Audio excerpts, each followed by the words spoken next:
G'day guys, it's Alan from RajabRacing again. Today, during the end of 2022, we decided to do a little bit more testing on this new intake manifold for the RB25 engine, and hence the new exhaust manifold we'll have coming out later on in 2023 as a low mount. More to the point, the test today was more focused on the intake manifold. So what we've done was we had this intake manifold on the car. If you go back through some of the photos, you'll see we had it on there. We've done some testing with it. We've put a reasonable turbocharger on this car just to be able to get some real world numbers and have a really good comparison. So with the old intake manifold, the G-Ready type, we optimise the tune. It runs a Motec M150 with the GPR package. Optimise it to the best of our ability with what we have. This is by no means no big horsepower engine, but it seemed to work quite well. And then we removed the old intake manifold and we fitted the new one. Some of the results from fitting the new one, the blue line represents the old intake manifold. Now the old intake manifold ended up peaking at 507 kilowatts at the hubs at 69 RPM, and boost peaked out at 31.5 pounds of boost. So that was a pretty good result. Our manifolds, usually we're after trying to make the cars more drivable, trying to make the engines come on boost faster, and trying to make more horsepower with lesser RPM. So we then swapped across from that intake manifold. We went across to our new intake manifold, and this is a number that we received. So just bearing in mind, same everything, absolutely everything.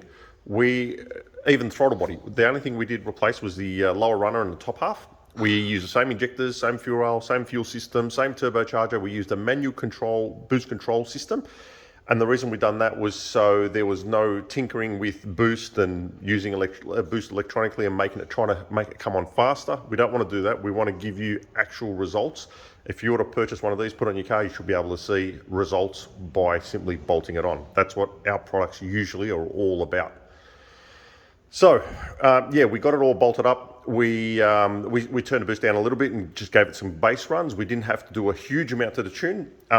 We could definitely optimize the tune again with this intake manifold and be able to make a little bit more power without a question. So at the moment, what we done when we ran it up, we started off at, I'll give you an exact number, 27.4, call it 27.5 pounds of boost. So at lower RPM, we were able to make more power, more torque, more boost, and make it a bit more efficient. So you can imagine what this thing would drive like in comparison to something like it was. Now, just bearing in mind, it ended up peaking at 27 pounds. We did run more boost into it. It ended up peaking at 27 pounds and a half, making 499 kilowatts, just short, 7, 8 kilowatts short of what we had with the short running intake manifold. But if we look at the power increases in the mid-range, down here is actually your numbers of increase. It's quite significant. Now, bearing in mind, it is on a lower boost level. So like I said, 27.5 pounds versus 31.5 pounds. You may ask, why didn't you run at the same boost? Well, we did. Unfortunately, due to some issues with the clutch that we had, it was definitely showing signs of making a bit more power without a doubt. So we got it back up to 31.5 pounds of boost, same as what it was on previously. Again, it definitely showed really good response. It really showed excellent torque and power earlier in the RPM range. Unfortunately, due to a clutch that just, I suppose, couldn't handle the amount of load that we're putting into it, it could handle it fine with the old clutch. With the old intake manifold. However, with the new intake manifold, the amount of difference it has in torque and power and boost at a lower RPM rate, yeah, it fell over pretty quickly. Clutch started slipping. We had to pretty much stop the dyno session. Unfortunately, that's where we are. The results are there. We didn't even unbolt the car off the dyno. We replaced it on the dyno to make sure the test was as back to back. We didn't change no ramp speeds. We didn't change start speeds. We didn't change end speeds. We changed absolutely zero. Ramp rate was exactly the same. Nothing was changed. That is a direct comparison. Short runner versus long runner. There you go. We've done this many times before with RB30s. Now we're doing it with the RB25s, and that's the sort of gains you can have. Time permitting, we may end up, if we can get a clutch in time before we go back to work, it is early 2023 at the moment, early January. If we can get a clutch in time before we go back to work and we have time, we may end up changing the clutch and putting it back on the dyno. However, as a result, that's what we ended up with. I hope you guys like that. Yeah, thank you very much. This graph here illustrates the torque at the hubs. So the blue line represents a short runner.